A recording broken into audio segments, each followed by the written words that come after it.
طالبانو لخوا ایران سره سرحدي سیمو ته د نوي وسایطو لیږدول او ایران ته خبرداری.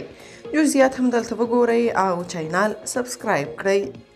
طالبانو د هرات سرحد ته تیز رفتاره ګاډي لیږلي. د طالبانو رسمي خبري اژانس باختر د یکشنبې په ورځ خبر ورکړ چې د ملي دفاع وزارت د څارنې او پولو د ساتنې په موخه هرات ته د اکمالاتي موټرو لومړی کاروان واستاوه. باختر په هرات کې د 200 الفاروق لوردو له قوله لیکلي چې طالبان د قاچاقونکو پر وړاندې د مبارزې او همدارنګه د ګاونډي هیواد پولیساتو ځواکونو د غیر قانوني کړنو د مخنیوي په موخه سرحدي ګزمې پیاوړې کوي. د طالبانو حکومت د ایران هغه وړاندیز رد کړ چې ویلي و دوی چمتو دي د طالبانو پولیساتو ځواکونو ته روزنه ورکړي. د طالبانو د حکومت ویان ذبیح الله مجاهد BBC پښتو پاڼې ته په استولي غږیز پیغام کې وویل دوی پولیساتي ځواکونه روزل شوي دي.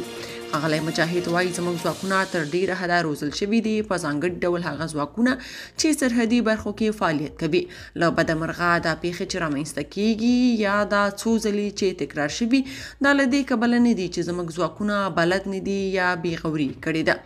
نوموړي زیاته کړې چې افغانستان کې د خپلو امنیتي کسانو د روزنې لپاره اکاډمي او پوره امکانات لري او د پوځیانو روزنه یې روانه ده. د طالبانو نوموړي ویان د وروستیو نښتو پړه پر ایراني لوري واچول او ویل وروستۍ نښتې د ایراني ځواکونو د مزاحمت او د دوی له لوري لومړي ګام کې د ډزو د پیلولو له کبله رامنځته شوي دي.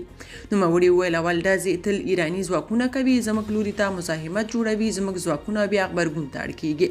طالبانو د دې غبرګون ترڅنګ زیاته کړه ایران باید په خپلو ځواکونو تمرکز وکړي چې شته باریکیانې درک کړي او پوه شي چې د پولې شاوخوا سیمو کې احتیاط اړین دی.